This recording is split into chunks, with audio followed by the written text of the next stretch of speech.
ঝালকাঠির গাবখান সেতুর টোল প্লাজায় সিমেন্টবাহী একটি ট্রাক প্রাইভেট কার সহ কয়েকটি গাড়িকে চাপা দেওয়ার ঘটনায় নিহতের সংখ্যা বেড়ে দাঁড়িয়েছে ১৪ জনে। নিহত ১৪ জনের মধ্যে ৭ জন পুরুষ, ৪ জন নারী ও ৩ জন শিশু রয়েছে। এছাড়া আহত হয়েছেন অন্তত ১৫ জন।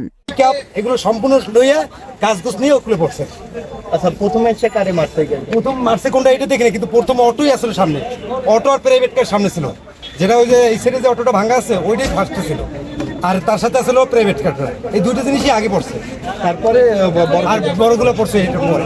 এর আগে বুধবার দুপুর ২টার দিকে বরিশাল পিরোজপুর আঞ্চলিক মহাসড়কের ঝালকাঠির গাবখান সেতু এলাকায় এই দুর্ঘটনা ঘটে। বিষয়টিকে নিশ্চিত করেছেন ঝালকাঠি জেলা পুলিশ সুপার মোহাম্মদ আফরোজুল হক টুটুল।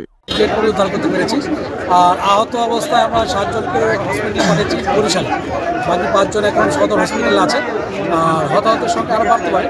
আমরা গাড়ি যেটা দুর্ঘটনা করছি সেই গাড়িগুলো অলরেডি রাস্তায় উঠেছি। এখন যেটা চাচ্ছি যে দ্রুত ট্রিটমেন্টের ব্যবস্থা করার জন্য প্রপার ট্রিটমেন্ট হয়। এটা ছিল ৩টা, ঠিক আছে। পরবর্তীতে আইনগত ব্যবস্থা নিব, আপাতত ট্রিটমেন্টটা খুব জরুরি। নিহত স্বজনরা জানিয়েছেন, সিমেন্ট বোঝাই ট্রাকটি যে গাড়িগুলোকে চাপা দিয়েছে তাদের বেশিরভাগই বৌভাতের অনুষ্ঠানে যোগ দিতে যাচ্ছিলেন।